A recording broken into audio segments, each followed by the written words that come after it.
basta beer. Di lang to basta rap, di lang to basta beat. Ito ay lagpas pa sa inyong nadidinig.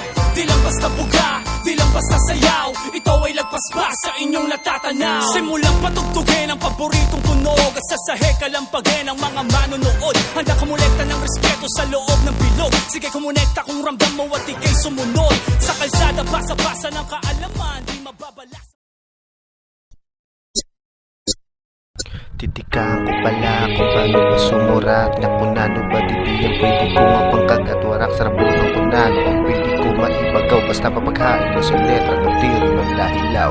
Kung diri at maarang kung paano ko titikangan ang pagkuyog sa mga letra. Diri pag maaram anak tula at sukatan. Nga diri la sa panggawas ang pasihan. Nga imo na ako patatamaan. Ako ngayon sinin ko ngayon sa diri ko mo. Di ko pinatasa magpakabigay sa akin kasi tao batang pambuhan na may pusong bulawanon. Ako imong pag-aaral mo na diri sa mga buwa ko kinakadik ka nga una.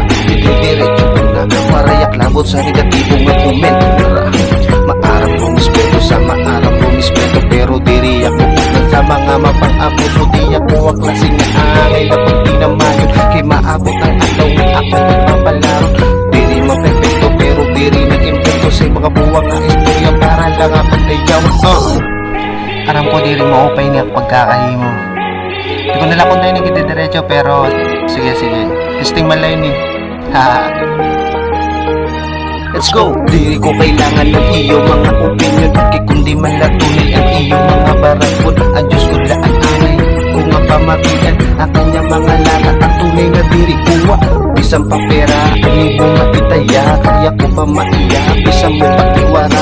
Hindi nga pagkatao ay di na matutumba. Ang kakurian gay na igian ay di la basta-basta. Ang kisaryan sa kapalaran ng nakututuman. Ang kumaturbo ay ginaong di napabalikan. Ang kayaman sa kakurian ay akong natignan. Nga diri ka titimay ko di mo na pag-agir. Kaya piliin mo ang tunay nga di sa iyong makakawakay. Kay dara mo pa ang bagay nga sa iyong makakaupay. Kay tanging Diyos gudla ang tanging tatapuran. Kay tanging Diyos gudla ang natong katalwasan.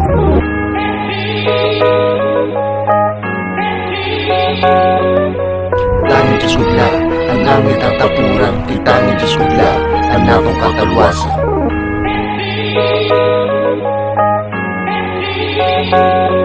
Waray kwenta in prinsipyo kung diri para sa Diyos. Waray kwenta in kinabuhi kung diri para sa Diyos. Tignan mo. Posting.